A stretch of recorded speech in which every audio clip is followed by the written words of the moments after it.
Hi and hello there, Libra. Welcome new subscribers. My name is Zen. Returning Istan buyers, thank you sa inyong walang sawang love at support for me. Kung hindi niyo pa alam, may pata other channel, link down below sa ating description box. Kung interesado kayo, pwede kayong manood dyan. No? At syempre, mga babes, we just take only what resonates. At syempre, kung mas cross watchers dito si Libra, welcome ka rin. May Libra placement sa yung natal/birth chart, welcome din kayo. So, just take only what resonates, guys. And syempre, wala tayong gender dito, babae, lalaki, LGBT, ha? At syempre may free will kayo kung gusto niyo i-claim ang mga mensahe or hindi. So ngayon, ang gagawin natin 'no, is aalamin natin yung inyong messages for November 2025. So yeah, let's see your messages.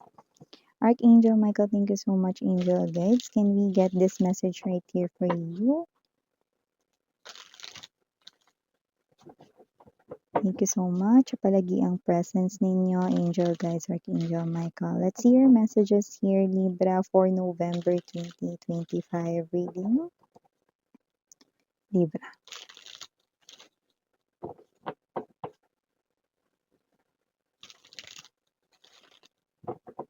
Ang taas ng energy.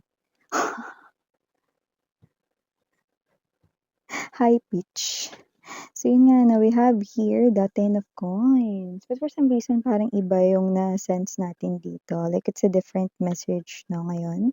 We also have here this 8 of swords energy, 8 of wands. Present din dito the knight of coins, 5 of cups energy, queen of swords, bottom of the deck, 4 of swords energy, page of swords right in here, and the death energy. Yeah, definitely. I do see that there's someone here, no, na bibisita sa inyong home. But for some reason, no, you do not know this person here. That's why I told you guys na parang iba yung dating nitong message na to. This person here is giving me the vibe, no, na hindi mo siya kilala, hindi rin siya kilala ng family mo rito. But for some reason, I'm not sensing that this is a bad person. Okay? I don't know if naliligaw lang ba siya dito or nahanap niya lang ba dito yung bahay ng kakilala niya or whatsoever, tapos doon siya mapupunta sa bahay ninyo, mga ganyan, no? I do see that whoever this stranger is, this is someone here, no, na, I don't know, parang may energy rito na at first baka mainis ka sa kanya, pero may nasa-sense akong twin flame energy sa inyong dalawa. No? So, kung sino man tong energy na to, no, possible na this person here, no, maaring mag-clash kayo dito at first, no, pero mauulit pa yung encounters ninyo with S, yes, no, makikita mo pa siya 8 of Wands energy, no, pero sa ibang lugar naman, no, and dun mo malalaman, no, bakit siya napunta sa bahay niyo, ano ba meron, hindi naman siya kilala rito ng family mo, hindi rin naman siya rito akyat bahay gang. So, you will know that, no? Kasi it will be a palaisipan right in here, no? So, yeah. Maybe yung iba, yung natural na parang iniisip no, siguro nagmamanman 'to, nagtitiktik, ano ba yung laman ng mga bahay nito, 'di ba? So, hindi, no? So, this is a good guy, a good girl right here, a good woman, no? Na posibleng twin flame mo. So, marami rito mga energies na at first, no, baka mag-clash kayong dalawa and then maaring ma-meet mo pa siya ng maraming beses rito, no? Okay, and I think it will happen more likely, no, November to December 2025. Yan, no? So, kung maligaw siya sa inyo ng November 'no, yung encounterments ay maaaring makita mo siya ulit ng December. Eh, so may gano'ng klase. That might be the first encounter for others of you 'no, but for others of you 'no, the next encounter would be 2026 first quarter and then meron pa. Because this is, fast moving 'no. So, when we say twin flame, ibig mo ba sabihin dun Miss Yan, new love ko yun? Yes, no, that's definitely your new love here, Libra. Yan, no. Ganun talaga, no. Look how playful the universe is. So, maliban diyan, meron dito na ex mo naman 'to, no. Hindi ka matanggal sa isip nito, no. At paulit-ulit na nagpe-play like a cassette, recorder sa kanyang mind dito, no. Yung sinabi mong ayaw mo na, hindi mo na siya babalikan, it's already over and done for the both of you, and paulit-ulit niya itong iniisip ngayon kung tapos na 'yan.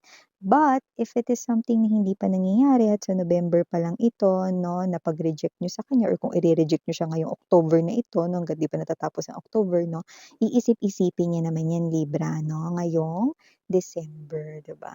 So, parang may energy ba dun miss yan ng regret or nagsisisi siya na ganito na ngayon ako katigas dito sa pakikipag-communicate sa kanya, nire-reject ko siya. Yes, 'no, meron 'no. So, yun ang nakikita natin dito. Kasi look at that, pakita ko lang 'no. Tignan mo 'to, makikita mo ba yung parang ano dun, castle yun. So, parang may energy siya rito 'no, na parang eto na nga siya, natagpuan niya na nga yung prinsesa, yung prinsipe or yung reyna or hari sa katauhan ninyo 'no, puwedeng pumunta pa siya sa pulubi, 'di ba? So, parang mga gano'ng klase ng energy 'no. So, yeah, 'no, might be someone here who thought that the grass was greener on the other side, but it looks like it isn't. So, maliban diyan, meron pa tayong iba pang mga mensahe rito. Mukhang meron dito na, I don't know, meron parent figure or meron dito 'no, na legal guardian mo or baka grandparents mo 'to. Nakikita ko rito na kakausapin kayo dito about something and this is a serious talk. But ayan, sorry about that commercial mga babes. Kung papansin ninyo nalobat yung aking cellphone, ito yung kable. So, ituloy na natin yung sinasabi natin 'no. So, yun nga na maaaring meron dito na parent figure, legal guardian 'no, and puwedeng grandparents, lolo't lola niyo ito 'no. Something serious yung sasabihin niya sa inyo 'no, pero hindi naman ito yung something bothering 'no. This is just out of concern 'no. Parang ito yung klase ng energy na parang pagpapaalala 'no, ng magulang 'no, ng lolo't lola, ng tunay na talagang, parent figure sa inyo, yun yung nakikita natin dito 'no. So, maaaring meron ditong serious talk between you and them, 'yan 'no. And maliban diyan Aries, I mean Libra, 'yan 'no, maaari kasi 'no na you're dealing here with Aries but doesn't have to be. You could be dealing with any zodiac sign or puwede rin naman meron silang Aries sa kanilang natal/birth chart, okay. Another message with the Page of Swords energy and there's this Four of Swords, I do see na someone here is not really telling you something, but this person here is observing you. Kung sino man 'tong energy na 'to na this person here is doing this 'no, behind the scenes, this is not an energy here of someone na may binabalak na hindi maganda or someone who is preparing to backstab you. Actually, this person here seems interested sa'yo, Libra. This could be someone here who appears to have this new crush sa'yo. This could be someone here na puwede rito na interesado sa'yo na maging friends, pero yung iba maaaring interesado rito 'no, to get to know you because crush niya kayo. Ang taray! So this person here could be, gathering informations about you, maybe asking your social media with the people na alam niyang kilala ka 'no. So puwedeng may gano'n ding klase ng energy, but not really stalker, okay.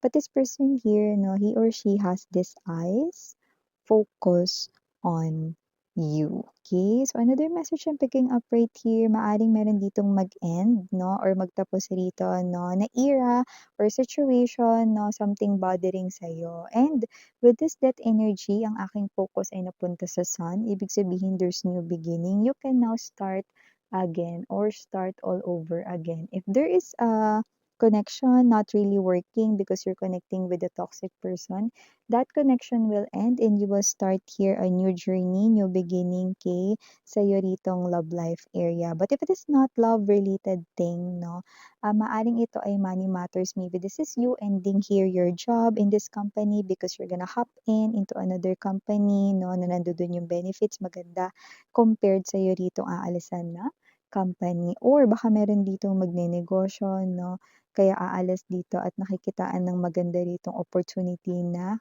kikita ka talaga 'no, na mas malaki sa kinikita mo compared sa nagtatrabaho ka. But for others, it could be any other personal dealings dito, like puwedeng ang magtatapos na 'yan ay ang mga, binabayaran mo or yung mga utang mo rito. So, that's what I'm picking up as well dito, Libra. So, definitely there's new beginning here, okey? At nakikita natin dito na you will be in this very mas kalmadong state, mas, hindi stress na state 'no. So, that era is finally over now 'no. So, maliban diyan may energy rin dito 'no, na posibleng meron ditong person na alisin ka sa life nila, pero mukhang ang energy is gusto mo rin naman silang alisin sa life mo pero nauna lang sila. So, at least hindi mo na problema rito 'no, para isipin kung papaano mo sila tatanggalin sa life mo. Maybe the friends na hindi na nagiging good influence sa inyo kundi nagiging bad influence na or maybe yung mga hindi mapigilan yung mga bibig 'no, kuda ng kuda 'no. So, I think you're gonna cut off toxic energies dito 'no, you're planning 'no, pero yung iba maaaring mauna rito na hindi ka napansinin. So, parang blessing in disguise pa yun kasi gusto mo rin naman na silang i-cut off sa life mo 'no. So, nakikita natin dito na tinatantanan ka ng mga negative energies, Libra. So, maganda itong opportunity for your growth and healing as well 'no. Kasi kung ito yung gossips at rumors na may taong nagpapakalat dito about you 'no, at least hindi mo na yun maririnig. You're gonna, be, more peaceful right here 'no, and serenity will be yours and peace of mind. And also meron akong nakikita rito, a message is approaching you and this message right here na nakita kong kukunot ang iyo ritong kilay or noo. So kung ano man 'tong message na 'to ibig sabihin 'no, maaaring hindi mo magustuhan yung nakapaloob dito and it is something here 'no, na galing sa iyong ex. Lover. So, iba po ba 'yan Miss 'yan dun sa kanina na nag-iisip sa'kin na may regret? Yes, iba naman ito. Baka ex ito ng iba naman na mga Libra viewers 'no. So, kung sino man ito maaaring meron ditong, may energy ng panunumbat which is I'm picking up no blame is being evident right here 'no or whatsoever 'no. Parang sinisisi pa kayo nitong ex na 'to 'no sa ganito, ganyan. May mga babanggitin siya, ang dami, eh, 'no. So, 'wag niyo na lang basahin para hindi kayo dito mabwisit. Or 'wag niyo na tapusing basahin 'no, para hindi kayo mabwisit 'no, or kung tawag man 'yan 'no, ibaba niyo na, okay? Do not deal with that very, makitid utak 'no, na ex. So yeah 'no, and another message I'm picking up right here, blessings gonna come sa inyong home Libra, and it's not just a blessing, it's plentiful. So with this 10 of coins energy, marami 'yan 'no, blessings. Not just in money, but I'm picking up no money is number one or top na blessings na mare-receive 'no, ninyo sa inyong family. Kung may negosyo, magbo-boom 'yan, family business 'no, magbo-boom 'yan especially ngayong December 'no, especially kung 'yan ay pagkain, mga gano'n 'no, or, pangangailangan ng mga humans or tao 'no. So, just take how this resonates 'no, or blessing sa members ng family. So yeah, these are all the beautiful messages para sa'yong November 2025 Libra. Maraming salamat sa oras mo. Again, I'm Yuriana Oni, sarang Heal, Love and Light. Annyeong.